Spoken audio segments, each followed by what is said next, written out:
नए युग की सृष्टि का इतिहास लिखने वाले आपकी मधुर संयमित वाणी एवं नियम निष्क्रिय साधना हर व्यक्ति को आकर्षित कर रही है।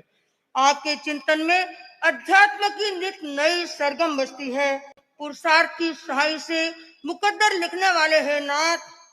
सूर्य की हर किरण आपके पांव पखार रही है।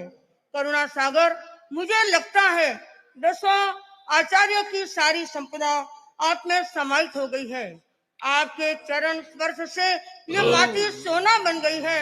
आपके सानिध्य में आने वाला हर व्यक्ति नई ताजगी, नई ऊर्जा का अनुभव करता है। हम बहुत भाग्यशाली हैं। हमें ऐसा नंदनवन जैसा धर्म संघ मिला, आश्री जैसे यशस्वी आचार्य मिले। पांचवें आर्य में भी चौथे आर्य का सा गुरुदेव अनुभव कर रहे हैं।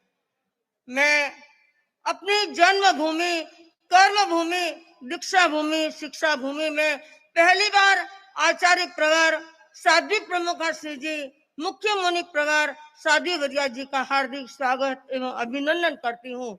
गुरुदेव, प्रातः काल की शिक्षा के दौरान गुरुदेव ने अभी 2-3 दिन पहले फरमाया कि 22 वर्ष की उम्र में गुरुदेव तुलसी ने, आचार्य महाप्रज्ञ जी ने मेरे पर कैसे विश्वास कर लिया। मैं गुरुदेव को याद दिलाना चाहती हूँ कि 22 वर्ष से पहले ही गुरुदेव जब 20-21 साल की उम्र थी, उस समय जब हम मुमुक्षु अवस्था में थे, हमारी कक्षा को गुरुदेव संस्कृत साहित्य का पढ़ाने के लिए सानिध्य प्रदान करते थे।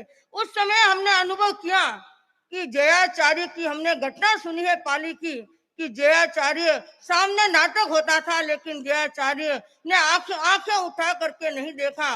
गुरुदेव, आप जब हमें पढ़ाते थे उस समय शायद आप गुरुदेव को यह पता नहीं था कि कौन मुमुक्षु भाई सामने पढ़ रही है।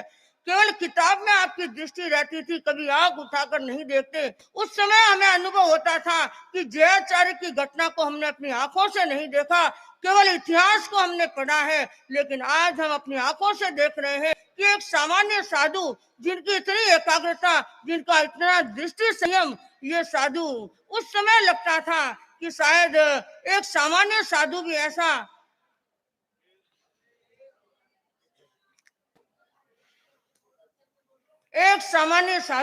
जिनका इतना दृष्टि संयम, जिनकी इतनी साधना, शायद ये बहुत बड़ा कि मैं स्थानकवासी समाज में दीक्षित होने वाली है।